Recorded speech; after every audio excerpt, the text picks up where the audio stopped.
সম্মানিত সুধীমণ্ডলী, আমরা আজকে সূরা জিন থেকে আলোচনা করব। জিন, তো জিন শব্দের অর্থ অন্ধকার। তা আমরা আলোচনা করলে ইনশাল্লাহ পাবো। আমরা শুরু করি, তারপরে ভিতরে আমরা সব পাবো। আউযু বিল্লাহি মিনাশ শাইতানির রাজিম। অভিশপ্ত শয়তান থেকে আল্লাহর আশ্রয় কামনা করছি। বিসমিল্লাহির রহমানির রহিম। রহমানুর রহিম আল্লাহর নামে শুরু করছি। কুল উহিয়া ইলাইয়া আন্নাহু ইসতামা নাফারুম মিনাল জিন্নি ফাকালু ইন্না সামাইনা কুরআনান আজাবা। আল্লাহ বলছেন, কুল, আপনি বলুন, উহিয়া ইলাইয়া, আমার কাছে ওহী প্রেরণ করা হয়েছে, আন্নাহু ইসতামা নাফারুম মিনাল জিন্নি, যে নিশ্চয়ই জিনদের একটা দল তারা শুনেছে কোরআন। শোনার পরে তারা বলেছে, ফাকালু ইন্না সামাইনা কুরআনান আজাবা, তারা বলেছে যে আমরা আশ্চর্যজনক এক কোরআন শুনেছি। জিনেরাও এটা বলল। সম্মানিত সুধী, জিন শব্দের অর্থ অন্ধকার। ফালাম্মা জান্না আলাইহিল লাইলু রাআ কাওকাবান। ইব্রাহিম আলাইহিস সালামের জীবন বৃত্তান্তে কোরআনে বলা আছে, সম্ভবত ষষ্ঠ পারায় বা সপ্তম পারায়। ফালাম্মা জান্না আলাইহিল লাইলু, রাত যখন অন্ধকার হলো। এই জান্না শব্দ অর্থ অন্ধকার। জিনকে দেখা যায় না, এরা ধোঁয়াবিহীন আগুন দ্বারা তৈরি। আগুনের সাথে যদি ধোঁয়া মিশ্রিত না থাকে তাহলে আগুন চোখে দেখা যাবে না। তো জিন জাতি ধোঁয়াবিহীন আগুন দ্বারা তৈরি, এই জন্য এদেরকে চোখে দেখা যায় না, জান্না। আর আনাসা শব্দের অর্থ হলো দেখতে পাওয়া। আনাসা মেন জানেবে তুরে নারা। মুসা আলাইহিস সালাম তুর পাহাড়ের দিক থেকে আগুন দেখতে পেলেন, এই আনাসা। এই আনাসা থেকে ইনসান, মানুষ জাতিকে দেখা যায় আর ওদেরকে দেখা যায় না। আমরা মানুষ, আমাদের পূর্বে ওই জাতিটা পৃথিবীতে ছিল।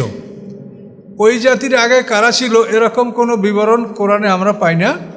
তবে মশহুর হাদিসে আছে যে আল্লাহ তাআলা তোমাদের আদমের মতো আরও আদম, তারপরে নূহের মতো নূহ, মুসার মতো মুসা, ঈসার মতো ঈসা, বলতে বলতে শেষ পর্যন্ত তোমাদের নবী মুহাম্মদ সাল্লাল্লাহু আলাইহি ওয়াসাল্লামের মতো আরও মুহাম্মদ পৃথিবীতে আল্লাহ সৃষ্টি করেছেন। এটা হাদিসে পাওয়া যায়, কিন্তু কোরআনে এতটুকু পাওয়া যায় যে আমরা আদম, এর আগে ছিল জিন জাতি। ওয়াল জান্না খালাকনাহু মিন ক্বাবলু মিন নারিস সামুম খালাকনাল ইনসানা মিন সালসালিম মিন হামাইম মাসনুন ওয়াল জান্না খালাকনাহু মিন ক্বাবলু। এই মিন ক্বাবলু মানে আগে, আদমের আগে। নারিস সামুম, ধোঁয়াবিহীন আগুন দ্বারা আমি তাদেরকে সৃষ্টি করেছিলাম, জিন জাতিকে। তাহলে জিন জাতি আমাদের পূর্বে ছিল, আমরা তাদের উত্তরাধিকারী এই পৃথিবীর। তারা অবশ্য নির্মূল হয়ে যায় নাই, তাদেরকে শুধু এই পৃথিবীর সরল জমিন থেকে হাঁকাই দেওয়া হয়েছে।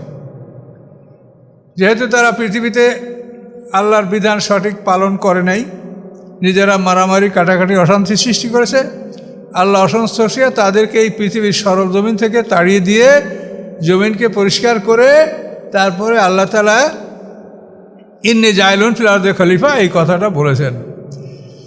তো তাফসীর কাকরা যা বলে তাতে ব্যবধানটা অনেক, যে পৃথিবীতে জিন জাতিকে তাড়িয়ে দেওয়ার পরে 2,40,000 বছর পার হয়ে যাওয়ার পরে আল্লাহ বলছেন ইন্নী জাইলুন ফিল আরদি খলিফা।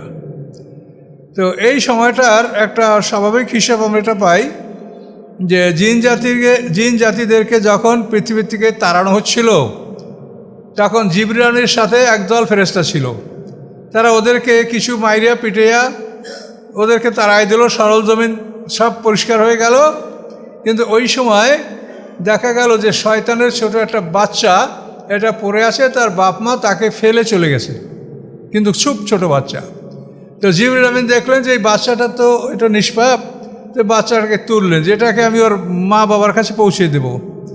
এখন এই বাচ্চাটা নিয়ে উনি যখন, জিবরিল আমিনের চলার গতি তো বুঝতে পারছেন, সেটা আমরা ভাষায় বলতে পারবো না। উনি যখন ওই জিনেরা কোথায় পালিয়েছে ওখানে যখন যাই বলে এই বাচ্চাটা কার, কিন্তু ওই যারাই জিবরিলকে দেখে তারাই পালায়, কিন্তু কেউ আগেই আসে না যে বাচ্চাটা আমার, এটা আমি নেব বা আমাকে দেন, কেউ আগে আসলো না। জিবরিল আমিন বহু চেষ্টা করে বাচ্চাটাকে তার বাপমার কাছে পৌঁছে দিতে পারলেন না।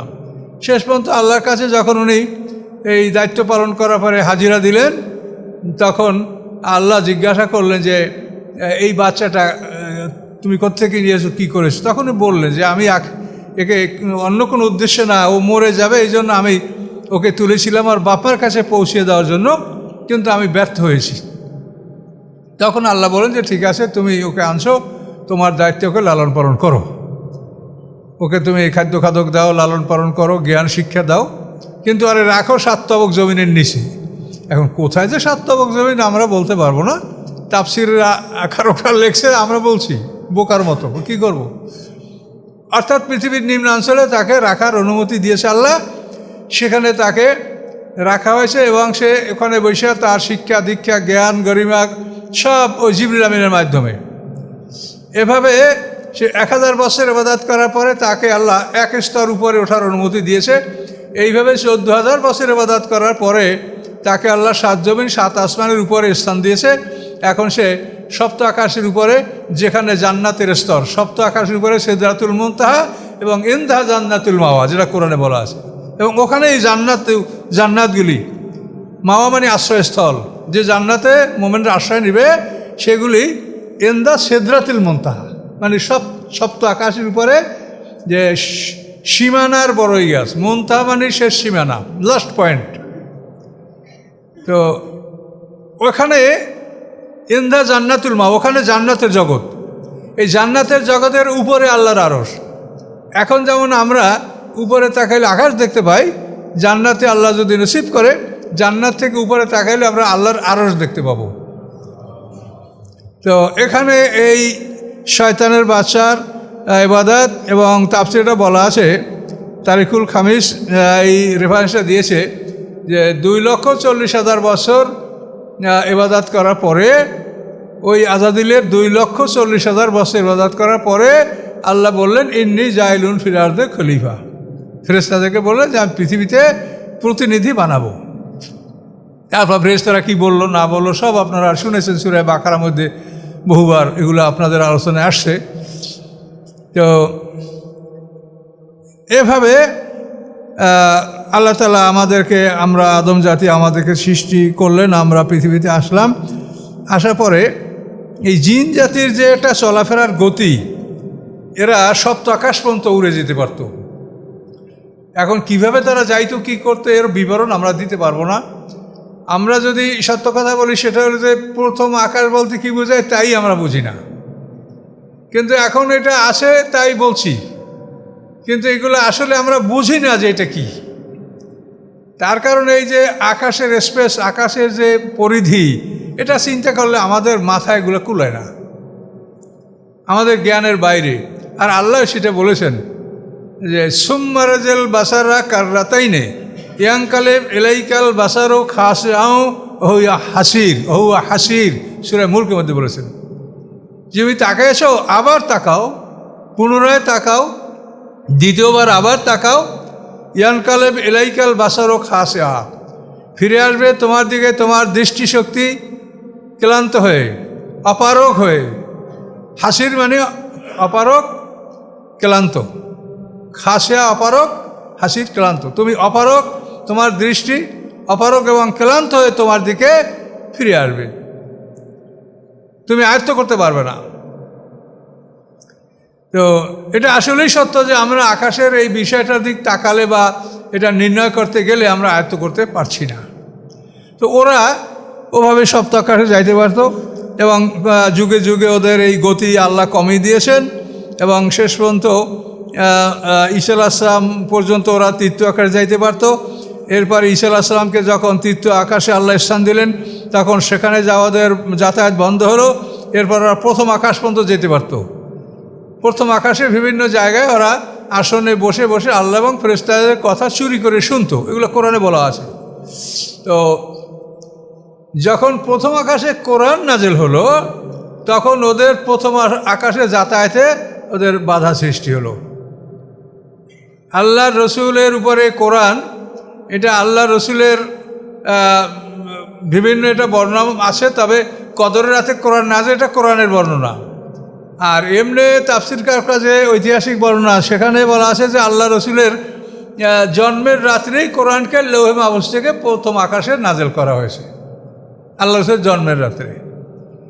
তো এটা অসম্ভব কিছু না, যেহেতু এই শেষ পয়গম্বর দুনিয়াতে আসবেন, তার উপরে কোরআন নাজেল হবে, এটা লৌহে মাহফুজ থেকে আল্লাহ কাছে এনে রাখবেন, এটা অসম্ভব কিছু না। আবার কাছে এনে রাখার কথাটা তো কোরআনে আছে, কিন্তু কখন এনেছেন এইটা নিয়ে কিন্তু আমরা নিশ্চিত এটা বলতে পারছি না।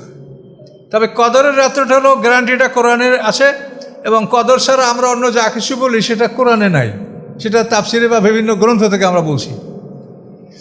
তো এই কোরআন যখন প্রথম আকাশে নাজেল হলো, তখন ওই শয়তানরা আগে যে সমস্ত আসনে বসতো, এটা ওরা এখন আর বসতে পারে না। তাহলে পিণ্ড অগ্নিশিখা সাহা করে ওদেরকে মারে। এই জিনিসটা যখন শুরু হয়ে গেল, প্রথম আকাশে বাইতুল ইজ্জত নামে জায়গায় আল্লাহ কোরআন নাজেল করলেন, 30 পারা কোরআন একসঙ্গে নাজেল করার পরে জিন জাতিদের প্রথম আকাশে যাতায়াত বন্ধ হয়ে গেলেই তারা মার খাচ্ছে, আঘাত এমনভাবে অগ্নিশিখা তাদেরকে আক্রমণ করছে যে কারো গায়ে লাগলে সে মরেই যাচ্ছে, অথবা কেউ পঙ্গু হয়ে যাচ্ছে, কেউ অন্ধ হয়ে যাচ্ছে, হাত পা পুড়ে যাচ্ছে এভাবে। তো এই ঘটনার পরে জিনেরা ওদের প্রধান শয়তান ইবলিস ওর কাছে গেল যে আমরা এই অবস্থাটার সম্মুখীন হচ্ছি কেন। তখন শয়তান বলল যে দেখো, এটার জন্য তোমরা আকাশে কিছু খোঁজ করো না, জমিনে খোঁজ করো, যে পৃথিবীতে আল্লাহ তাআলা হয়তো কোনো কিছু পাঠিয়েছেন যার কারণে এই সমস্যাটা সৃষ্টি হয়েছে। কারণ ইবলিসের অনেক অভিজ্ঞ, সে তো সব নবীদের কাল পেয়েছে, জানে সব। তো তখন এই বিভিন্ন জিনদের বিভিন্ন গ্রুপ তারা পৃথিবীর বিভিন্ন অঞ্চলে অনুসন্ধান করতেছিল যে পৃথিবীতে কি হলো কি না হলো এটা দেখার জন্য।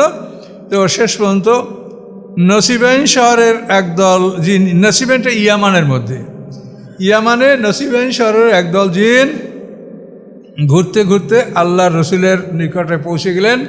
আল্লাহ রসুল তায়েফ থেকে ফেরার পথে যেখানে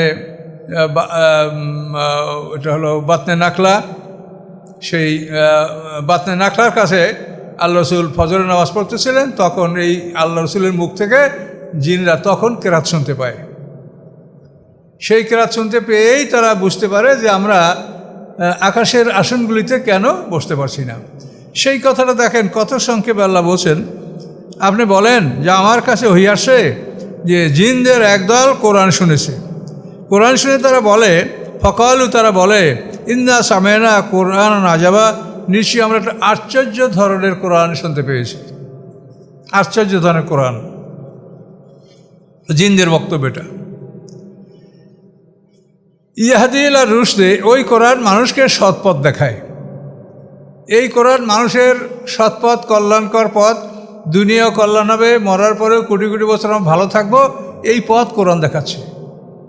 এর সাথে সুন্দর নেয়ামত, সুন্দর সুসংবাদ আর কিছু হতে পারে না, যে আমরা পৃথিবীতেও ভালো থাকবো, মরার পরে অনন্তকাল আমরা সুখে থাকবো। এই খবরটা কোরআন দিচ্ছে। যিনারা বলে আমান্না বিহি, আমরা সেই কোরআনের প্রতি ঈমান আনলাম, ওয়ালান নুশরিকা বিরাব্বিনা আহাদা, এবং আমরা আমাদের রবের সাথে কাউকেও অংশীদার সাব্যস্ত করব না। আমাদের রবের কোনো অংশীদার নাই। ওয়ান্নাহু তাআলা জাদ্দুনা, এবং নিশ্চয়ই আমাদের রবের মর্যাদা অতি ঊর্ধ্বে, মানে অত্যন্ত গ্লোরিয়াস, এক্সালটেন্ট, মানে অতি ঊর্ধ্বে, অতি সম্মানিত তিনি। মাত্তাখাযা সাহিবাতাম ওয়ালা ওয়ালাদা, তিনি গ্রহণ করেন নাই কোনো স্ত্রী এবং না কোনো সন্তান। ইহুদিরা বলে যে আল্লাহর পুত্র হলো উযাইর আলাইহিস সালাম, আর খ্রিস্টানরা বলে আল্লাহর পুত্র ঈসা আলাইহিস সালাম। আল্লাহ যদি স্ত্রী গ্রহণ না করেন তাহলে তার সন্তান কোথা থেকে আসে? কাজে এই কথাটাও ওদের মুখ থেকে ওরা বলছে যে আল্লাহ অত্যন্ত মহাসম্মানের মালিক, অত্যন্ত গ্লোরিয়াস, মহামহিম। তিনি স্ত্রী গ্রহণ করেন নাই এবং সন্তান গ্রহণও করেন নাই। তার স্ত্রীও নাই, সন্তান নাই, তার সমকক্ষ নাই। লাম ইয়ালিদ ওয়ালাম ইউলাদ ওয়ালাম ইয়াকুল লাহু কুফুয়ান, কুফু মানে সমকক্ষ, কুফু। ওয়ান্নাহু কানা ইয়াকুলু সাফিহুনা আলাল্লাহি শাতাতা, নিশ্চয়ই আমাদের সমাজের নির্বোধেরা আল্লাহর উপরে এভাবে অত্যাচারমূলক অসত্যমূলক কথা তারা বলতেছিল, সিরিয়াস মিথ্যা কথা।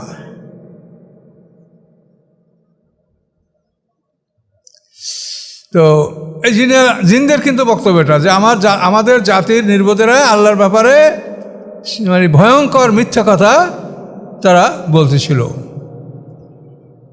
ওয়ান্না জনান্না আল্লান তাকুল আল এনসল জন্য আল্লাহ কাদেবা, আমরা ধারণা করেছিলাম যে মানুষ এবং জিন আল্লাহর উপরে মিথ্যা বলবে না। এটা ছিল আমাদের ধারণা যে আল্লাহর উপরে মানুষ অথবা জিন এরা মিথ্যা বলবে না, এটা আমরা ধারণা করছিলাম। কিন্তু এখন আমাদের কাছে প্রমাণ হলো যে মানুষ এবং জিন মিথ্যা বলেছে, আল্লাহ সম্বন্ধে যে তথ্য তারা দিয়েছে এটা সত্য না। ওয়ান্নাহু কানা রিজালুম মিনাল ইনসি ইয়াউযুনা বিরিজালিম মিনাল জিন্নি, এবং নিশ্চয়ই কতক মানুষের পুরুষেরা ইয়াউযুনা তারা আশ্রয় কামনা করছিল বিরিজালিম মিনাল জিন্নি কতক জিন পুরুষ থেকে। ফাজাদহুম রাহাকা, এই বিষয়টা বাড়িয়ে দিল তাদের অহংকার। মানে মানুষের একদল পুরুষেরা জঙ্গলে যে বলে যে হে আল্লাহ আমাদেরকে জিনের অনিষ্ট থেকে আপনি রক্ষা করেন, তখন ওই জিনেরা শুনে বলে ওরে বাপরে বাবা, আমাকে তো ওরা সম্মান করছে যে আমাদের অনিষ্ট থেকে আল্লাহর আশ্রয় কামনা করছে। তো এই কথা জিনেরা শোনার পরে তাদের অহংকার বেড়ে গেল যে আমরা তো বেশ মহা ক্ষমতার মালিক, যে মানুষেরা আশরাফুল মাখলুকাত হয়েও তারা আমাদের বিরুদ্ধে আল্লাহর কাছে আশ্রয় কামনা করে। আল্লাহ বলেন এই পুরুষদের মানে মানব জাতির পুরুষরা ইয়াউযুনা আশ্রয় কামনা করতেছিল জিন জাতির পুরুষদের থেকে, যে আল্লাহ ওদের থেকে আমাদের রক্ষা করেন। ফাজাদহুম রাহাকা, এই বিষয়টা তাদের অহংকার বাড়িয়ে দিল। এটা আরব দেশেও প্রচলন ছিল এবং এবারে তাফসিরে অনেক ঘটনা আছে। রাফে ইবনে উমায়ের নামক একজন সাহাবীর ঘটনা আছে তাফসিরে। রাফে ইবনে উমায়ের, তো উনি মুশরিক, তো উনি মক্কা থেকে সিরিয়া রওনা করছে।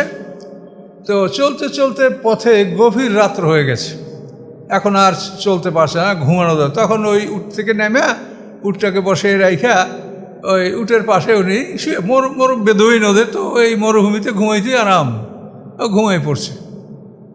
তো ঘুমানোর সময় ও দোয়া পড়ছে, দোয়াটা পড়ছে আউযুবে আজিমে হাজাল ওয়াদি, এই দোয়া, এই প্রান্তরের সবচাইতে বড় জিনের আমি আশ্রয় কামনা করছি। তাহলে এখন এই যে বড় জিনের হেফাজত চাওয়া, তার কাছে মানে তার কাস্টোডিয়ান, তার রক্ষণাবেক্ষণ দাবি করা, এভাবে ও বলল আউযুবে আজিমে হাজাল ওয়াদি, আমি এই প্রান্তরের শ্রেষ্ঠ জিনের আশ্রয় কামনা করছি। এই দোয়া পড়িয়াও ঘুমালো মুশরিক। ঘুমানোর পরে ওই প্রান্তরের যে জিনের সর্দার সে ছিল মুসলমান। এখন তার কাছে বিষয়টা খুব খারাপ লাগলো যে তুই আল্লাহর কাছে আশ্রয় না চাই, তুই আমার কাছে আশ্রয় চাইবি, আমি কি আশ্রয় দেবো তোকে? তখন উনি একটা কাণ্ড ঘটাইলেন এই জিনের নেতা যার কাছে ও আশ্রয় চেয়েছে। তো ও এখন ওকে দেখায় স্বপ্নযোগে যে একটা যুবক বল্লম নিয়ে আসে, সে ওর উটটাকে মারবে, উটটাকে মাইরা নিয়ে যাবে। আর একজন বৃদ্ধ পাশে বসে তাকে মানা করে যে মরুভূমিতে তুমি যুবকের উটটাকে মেরো না, যদি তার উটটাকে তুমি মেরে ফেলো তো মরুভূমিতে ওই লোকটা তো মরে যাবে, কোথায় যাবে? ওর উট ছাড়া মরুভূমিতে 10 কদম হাঁটতে পারবে না। তুমি ওই যুবকের ওই মুসাফিরের উটটাকে তুমি মেরো না। এই স্বপ্ন দেখছে, স্বপ্ন দেখে ও জায়গা গেছে, জায়গা দেখে যে ও কিছুই দেখা যাচ্ছে না, উট ঠিক মতো শোয়া আছে, আবার ঘুমিয়ে পড়ছে। ঘুমিয়ে পড়ার পর নাকি আবার ওই স্বপ্ন দেখায়। তো এবার স্বপ্ন থেকে জায়গা দেখে যে উটটা দাঁড়ানো এবং উটটার মধ্যে যেন একটা কম্পন বা একটা ভয় ভীতি এরকম উটের দেহে মনে হচ্ছে। কিন্তু তারপর কিছু মনে করলো না, ও দাঁড়াইছে, ওর প্রয়োজন, আবারও ঘুমিয়ে পড়ছে। আবার ওই একই স্বপ্ন দেখে।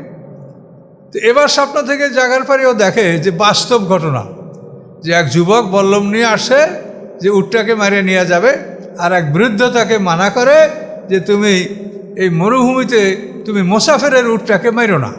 যুবক কোনোভাবেই মানে না। শেষ পর্যন্ত বৃদ্ধ তাকে রাজি করছে যে আমি তোমাকে এই জঙ্গল থেকে একটা নীলগাই ধরে দেব। নীলগাই মানে হরিণের একটাই জাত, কিন্তু বড় গরু, সে গরুর মতো এরকম বড় বড় হরিণ নীলগাই, যে তোমাকে আমি একটা নীলগাই ধরে দেব, তুমি সেইটা নিয়ে যাও, কিন্তু মুসাফিরের উটটা মেরো না। তখন ও রাজি হয়েছে যে হ্যাঁ, আমাকে যদি নীলগাই দিতে পারো তাহলে আমি উট মারবো না। তখন উনি তো জিনের সর্দার, ওনাদের জন্য তো এটা খুবই সহজ ব্যাপার, জঙ্গলে কোথায় আছে নীলগাই, নীলগাই ধরে দিল যে এইটা তুমি নিয়ে যাও, তুমি মুসাফির উটটাকে মেরো না। এখন এই দৃশ্য দেখে অবাক হয়ে গেল যে এই লোকটা এই রাতে কোথার থেকে আমাকে উপকার করলো। এই উপকার না করলে তো আমি কালকে সকালে সূর্যোদয়ের পরে আমি তো ধ্বংস হয়ে যেতাম। এটা কী রকম কি হলো? ও খুবই চিন্তিত হয়ে পড়ল। তখন বৃদ্ধ তার কাছে আগায় আসলো যে এই মুসাফির, তুমি এই যে দোয়া পড়লা, তোমার এই দোয়া পড়া ঠিক না। এই দোয়া পড়লে এখন আর তুমি রক্ষা পাবে না। কি দোয়া পড়তে হবে? বলে তুমি দোয়া পড়বে আউযুবে রব্বে মুহাম্মাদেন মেন হাউলে হাজাল ওয়াদি। এই দোয়া পড়বে যে আমি মুহাম্মাদের রবের কাছে আশ্রয় চাচ্ছি এই প্রান্তরের বিপদ আপদ থেকে। আউযুবে রব্বে মুহাম্মাদেন মেন হাউলে হাজাল ওয়াদি। ওই দিন ওনাকে এই দোয়া শিখিয়ে দিয়েছি। এখনও বলে যে মুহাম্মাদের রবের কাছে আশ্রয় চাবো, এটা কেমন কথা? আমি তো এটা জানি না। মুহাম্মদ কোথায়, কে সে? বলে তোমার বাড়ি কোথায়? বলে আমার বাড়ি মক্কায়। বলে তুমি মক্কায় যাও, তোমার এই মুহাম্মদকে তুমি মক্কায় পাবে এবং তুমি তার কথা শোনো, তার রবের আশ্রয় গ্রহণ করো, তাই তুমি জীবনে বাঁচবে। তা নাহলে তুমি এই জিনের কাছে আশ্রয় চেয়ে তুমি রক্ষা পাবে না। তখন ও লোকটা আর সিরিয়া না গিয়ে ফিরে আসলো যে আমার জীবনটা রক্ষা পেয়েছে, তা আমি আগে দেখি, অনুসন্ধান করি। আইসা মক্কাতে, ওর বাড়িও মক্কায় ছিল, কিন্তু আগে মোহাম্মদ সম্বন্ধে তার জ্ঞান ছিল না। তো এইটা জানলো, জানার পরে আল্লাহ রসুলের দাওয়াত কবুল করলো, ঈমান আনলো, মুসলমান হয়ে গেল। তো এভাবে জিনদের আরও অনেক অনেক ঘটনা আছে যে জিনেরা, কোনো জিনের দল হজ করেছে, কোনো জিন মুসলমান ইসলামের পক্ষে তারা সহযোগিতা করেছে। তা আল্লাহ রসুলের আমলে জিনদের এরকম বেশ কিছু ঘটনা আমরা তাফসিরে পাই এবং কোরআনে যার ইঙ্গিত আছে। তো এই যে ওদের দোয়া যে আউযুবে আজিমে হাজাল ওয়াদি, এখনও কিন্তু যারা খাঁটি মুসলমান না, তারা যে ঝাড়ফুঁক করে, এই জিন তারাই কবিরাজি করে, তারা কিন্তু এরকম অনেক, এদের অনেকেই কিন্তু এই জিন শয়তানের আশ্রয় নিয়ে বা তাদের সহযোগিতায় তারা কিন্তু এই চিকিৎসা করে এবং এর ফলে তারা বহু অর্থকরী তারা কামাই করে। এটা কোরআনে বলা আছে স্পষ্ট যে এরা একদল অন্য দলের মাধ্যমে, একদল অন্য দলের সহযোগিতায় তারা পৃথিবীর ধন সম্পদ অর্জন করে। জিন মানুষকে অসুস্থ করে, রোগী বানায়। আবার ওই জিনে যে দোয়া শিখিয়ে দেয় হুজুরকে, ওই দোয়া পড়ে হুজুরে ফুঁক দেয়, রোগী ভালো হয়। এর ফলে তারা অনেক অর্থকরী উপার্জন করে। এটা আমরা বোধহয় আপনাদেরকে আগেও বলেছি। 28 পাড়ায় বর্ষিসার ইতিহাস, বিরাট ইতিহাস শুনেছেন আপনারা। তো এটা কিন্তু সমাজে চালু আছে। এই জন্য আমাদের ধৈর্য ধারণ করতে হবে। বিপদ আপদ হইলে আল্লাহর কাছে আশ্রয় কামনা করতে হবে। কখনোই যাদের মধ্যে এরকম শিরক বেদাতের সম্ভাবনা আছে তাদের কাছ থেকে দূরে থাকতে হবে এবং আল্লাহর আশ্রয় কামনা করতে হবে। দুনিয়া আমরা কতটুকু সময় আছি, বিপদ আমাদের হতেই পারে, কাজে বিপদ দূর করবেন আল্লাহ। কখনোই যেন আমরা শিরকের দিকে না ঝুঁকে পড়ি। শিরকের দিকে ঝুঁকলে আমাদের সব কিছু বরবাদ। শিরক করলে কোনো নেকামলেই আমলনামায় থাকবে না। তা আমরা তো আমাদের দেশে দেখতে পাচ্ছি যে নামাজ পড়া বহু লোক, বহু দল নামাজ পড়ছে, কিন্তু সম্পূর্ণ তারা শিরকে লিপ্ত। তারা বোঝে না, বুঝাইতে গেলেও বোঝে না। এমন কিছু উল্টোপাল্টা কথা বলে যে তারা মানে ওই শয়তান যা শিখায় তাই বলে। মস্তিষ্ককে খালি করিয়া যে একটা কথা শুনবে তা তারা শোনে না। ওই মস্তিষ্ক প্রিঅকুপাইড, শয়তান যা বুঝাইছে ওইটাই মাথার মধ্যে ঢুকে আসে, নূতন কোনো কিছু ঢোকে না। তো যাই হোক, আল্লাহ হেফাজতের মালিক। এখন দেখেন এখানে এতটুকু বলা আছে যে ওয়ান্নাউ কানা রেজালুম মেনাল এনসে, নিশ্চয়ই মানুষের কিছু পুরুষেরা ইয়াউজুনা বে রেজালে মিনাল জেন্নে, তারা আশ্রয় কামনা করতেছিল জিনদের পুরুষ হতে। এই যে আউজুবে আজিমেল হাদি, আউজুবে আজিমে হাজ আল ওয়াদি, এই যে দোয়া নাউজুবিল্লাহ। ফাসাদুম রাকা, এটাই তাদের অহংকার বাড়িয়ে দিল। তখন আমরা তো বিরাট কিছু, মানুষরা আমাদের আশ্রয় চায়, আমাদের থেকে আল্লাহর আশ্রয় চায়, আমাদের ভয় করে, তা আমরা বড়, এভাবে তাদের সাহস বেড়ে গেল। ওয়ান্নাম জন্নু কামা জনান্তুম আল্লাহ আহাদা, এবং তারা ধারণা করত যেরকম তোমরা ধারণা করো যে আল্লাহ আমাদের কাউকে তুলবে না। এখন তোমরা এই মক্কার মুশরিকরা, তোমরা পৃথিবীর মানুষরা যেরকম ধারণা করো, ওই জিনেরাও ওই রকম ধারণা করতো যে মৃত্যুর পরে তাদেরকে তোলা হবে না, তাদের পুনরুত্থান, রেজারেকশন, এটা তাদের হবে না, এটা তারা মনে করত।